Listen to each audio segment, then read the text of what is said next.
This video is in continuation of yesterday's videos. आज 9 तारीख 12वां महीना सन 2020. Let us discuss on Yes Bank. और ये वीडियो कल के वीडियो के कंटिन्यूशन में है. आज यस बैंक में क्या स्थिति है इस बारे में हम डिस्कस करते हैं और आगे जाके क्या स्थिति रहने वाली है इस बारे में आज की तारीख में डिस्कस करते हैं. Let's start. So as you can see on chart, this is on 5 minute. ये 5 मिनट का चार्ट है यस बैंक का.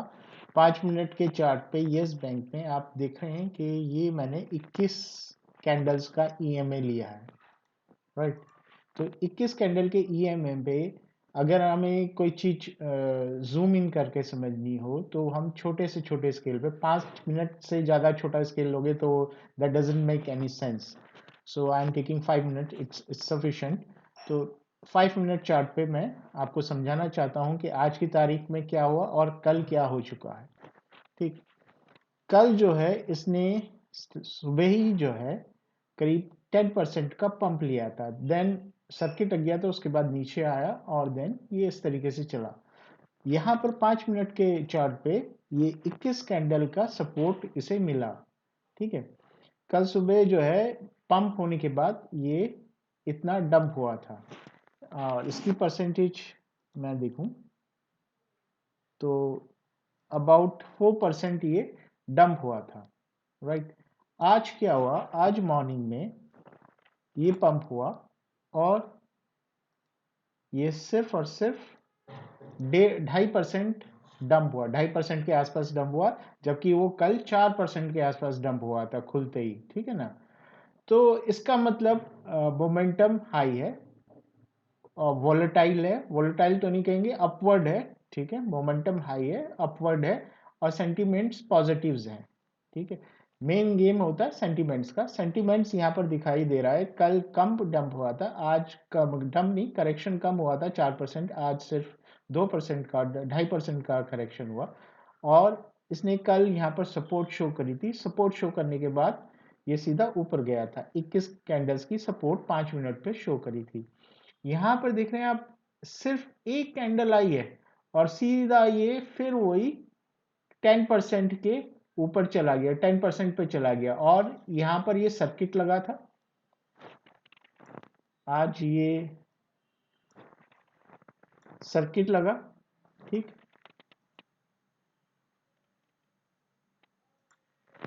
ये सर्किट लगा. सर्किट लगने के बाद खुला. खुलते ही किसी ने प्रॉफिट बुक करा, लेकिन जैसे ही वो नीचे आया सपोर्ट पे 21 कैंडल की, दूसरे बंदे ने या कुछ बंदों ने उसे सीधा बाय करके फिर से सर्किट लग गया. राइट. सो आज 2 बार सर्किट लग चुका है और ये इसकी बुलिशनेस को दर्शाता है कि ये इस टाइम सुपर बुलिश हो चुका है. यहां पर कल की प्रोबेबिलिटी ये होगी, जो एक स्टेटमेंट है, एक कहावत है, same traders with same psychology. Same जैसे ही साइकोलॉजी होती है सेम ट्रेडर्स होंगे. कोई ऊपर से तो अलग से ट्रेडर्स नहीं उतरेंगे. कल का भी यही साइकोलॉजी होगी. ऊपर जाते ही कुछ देर के लिए ऊपर जाएगा और ऊपर जाते ही सर्किट लग जाएगा 10% का, अपर सर्किट लग जाएगा 10% का. ओके. तो आज जो यहाँ पर मौका मिला था उसने बाय करा, ऊपर गया, सर्किट लग गया. थोड़ी देर के लिए खुला था, ये 10 मिनट के लिए खुला था. वो सपोर्ट पे आया 21 कैंडल्स की और सीधा ऊपर जाके फिर सर्किट लग चुका है. फिर से यही होगा. शाम को ये हो सकता है ये थोड़ा सा करेक्शन हो और कल सुबह खुलते ही फिर से सर्किट लग जाएगा. ठीक. अब इसको मैं अगर यहां पर देखता हूं, ये 5 मिनट पे बेरिश दिखा रहा है. इसका मतलब करेक्शन बहुत आसपास ही है, ज्यादा दूर नहीं है. करेक्शन ज्यादा दूर नहीं है. तो ओवर एक्साइट होने की आवश्यकता नहीं है. करेक्शन ज्यादा दूर नहीं है.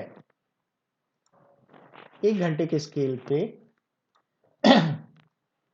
इसमें कल क्या होता कि जो कल लोअर था जहां से मार्केट खुला था, वही जो है ओपनिंग प्राइस जो है आपका इज द लो, और अगर ये होता है तो मार्केट बुलिश होता है। ओपनिंग प्राइस यहाँ देख रहे हैं ना, opening price is equal to low, और इसके नीचे कोई विक नहीं बनी, ठीक।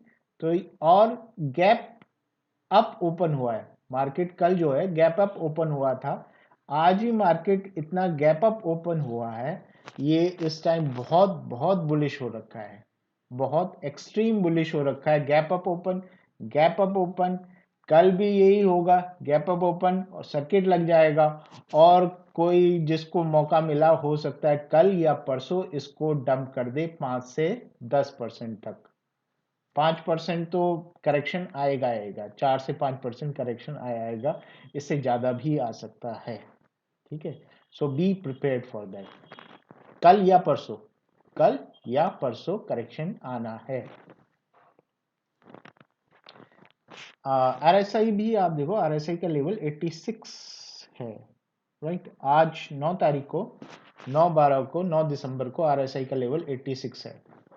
ओके, तो आप अगर ट्रेड कर रहे हैं या ट्रेड में हैं तो यूज स्टॉप लॉस अभी।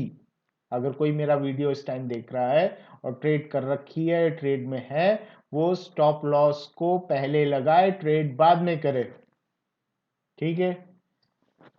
पहले स्टॉप लॉस लगाओ, बाद में ट्रेड करो। जैसे हिंदी में कहते हैं ना बनिए गो, कि पहले लिखो फिर खाता खोल, लेन देन करो। तो पहले खाता फिर लेन देन, तो इसी तरीके से पहले स्टॉप लॉस लगाओ फिर ट्रेड करो। अब मैं इस चीज को वीपीवीआर में, आज के वीपीवीआर में आपको बताना चाहूंगा किस तरीके से है। उसके लिए मैंने वीकली का, बहुत बड़ा स्केल होता है, वीकली का स्केल लिया है। वीकली के स्केल में देखिए, वही ट्रेडर हैं और वही साइकोलॉजी है, वही मेंटेलिटी है। इस मेंटेलिटी को जिसने ओवरकम कर दिया है वो गेम जीत चुका है। अगर उसी मेंटेलिटी, सेम मेंटेलिटी के साथ आप खेल रहे हो और उस मेंटेलिटी को और साइकोलॉजी को ओवरकम नहीं कर रहे हो, तो आप गेम हारोगे हारोगे।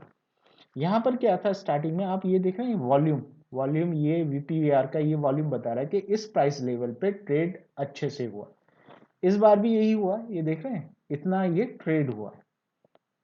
इसके बाद यहां से यहां तक ट्रेड नहीं हुआ है, इतना ट्रेड हुआ है मतलब इतना वॉल्यूम ट्रेड नहीं हुआ, इतना वॉल्यूम सब्ट्रैक्ट हो गया है, तो ट्रेडर्स कम थे। इस बार भी यही होगा, कोई सेंटिमेंट्स और मेंटेलिटी चेंज नहीं हुई, इस बार भी यहां पर ट्रेड नहीं होगा। तो इसका मतलब क्या है कि यहां से रिवर्सल मार देगा, हो सकता है मे बी। रिवर्सल मार के क्या नीचे जीरो हो जाएगा? नहीं, सरकार जीरो नहीं करने दे रही है। और अभी रेटिंग्स जो है इसकी और बढ़ी हैं, कल भी न्यूज में था रेटिंग्स बढ़ी है, आज भी रेटिंग्स बढ़ी है। तो क्या रेटिंग्स बढ़ रही हैं तो वो जीरो करने के लिए रेटिंग्स बढ़ रही हैं? नहीं। तो ये क्या है, हो सकता है यहाँ प्रॉफिट बुकिंग हो और उसके बाद ये ज्यादा दिन का खेल नहीं होगा। यहां से यहां जाने के लिए मात्र 2 दिन, 1 से 2 दिन में ये 19 से 30 पहुंच सकता है। 1 से 2 दिन में ये 19 से 30 पहुंच सकता है। उसके बाद वॉल्यूम नहीं है इतना। इसको एक्सप्लेन करने के बेटर मैं मंथली का स्केल लेता हूं, ठीक है। मैं मंथली का स्केल लेता हूं, तो यहां पर देखिए यहाँ वॉल्यूम नहीं था, थोड़ा सा वॉल्यूम बढ़ा है, लेकिन ये जो है फिर यहां तक है। तो यहां तक आपका कम से कम वॉल्यूम है, लेकिन जो ये प्राइस लेवल है, ये वाला प्राइस लेवल, ये करीब आपका 44 है। सो 19 से 30 तक कम वॉल्यूम है, 30 से 44 तक थोड़ा सा वॉल्यूम ज्यादा है, और 44 के बाद फिर देखना भीड़ आ जाएगी। 44 के बाद आपको अगर ये पहुंचा, मैं अभी एक क्वेश्चन मार्क लगा देता हूं, अगर ये 44 के ऊपर पहुंचा तो यहां पर भीड़ आ जाएगी। सब्जी बेचने वाला, घर में काम करने वाली बाई, ये सब यस बैंक में आने को तैयार हो जाएंगे अगर ये पहुंचा, क्योंकि ये पहले भी हो चुका है और सेम ट्रेडर सेम साइकोलॉजी रहती है। 44 के बाद ये इसको बहुत ज्यादा रेजिस्टेंस मिलेगी, बहुत ज्यादा ये यहाँ पर टाइम स्पेंड करेगा। अभी जो है जितना 19 से 30 में टाइम स्पेंड करेगा उससे थोड़ा ज्यादा 30 से 44 में टाइम स्पेंड करेगा और 44 से ऊपर जो ये टाइम स्पेंड करेगा। उसके बाद जैसे ये 100 क्रॉस करेगा उसके बाद वॉल्यूम देख रहे हैं घट चुका है, ट्रेड कम हुआ है, इसका मतलब उसके बाद फिर ये वैसे बहुत दूर की बात है, 100 तो बहुत दूर की बात है, चलो ये बाद में बात करेंगे क्योंकि बहुत दूर 44 तक ये पहुंच जाए वही बहुत है। अगर ये 44 क्रॉस कर गया तो मैंने जैसे बताया कि यहाँ पर वॉल्यूम ज्यादा होगा और ये ज्यादा यहाँ टाइम स्पेंड करेगा। तो ये आम पब्लिक के लिए होगा, this is when general public will invest. यहाँ पर जनरल पब्लिक नहीं आएगी, यहाँ पर सिर्फ रिस्क ट्रेडर्स ही आएंगे जो रिस्क ले सकते हैं और मुनाफा कमाने की सोचेंगे। कुछ हो सकता है मुनाफा खोके या अपना पैसा ही खोके बाहर निकल जाए और इससे तौबा कर लें, ठीक है। लेकिन 44 के बाद यहाँ पर वॉल्यूम बढ़ना ही बढ़ना है, ट्रेडर्स आने ही आने। With that note, I am closing this video, and thank you for watching this video. Thank you very much.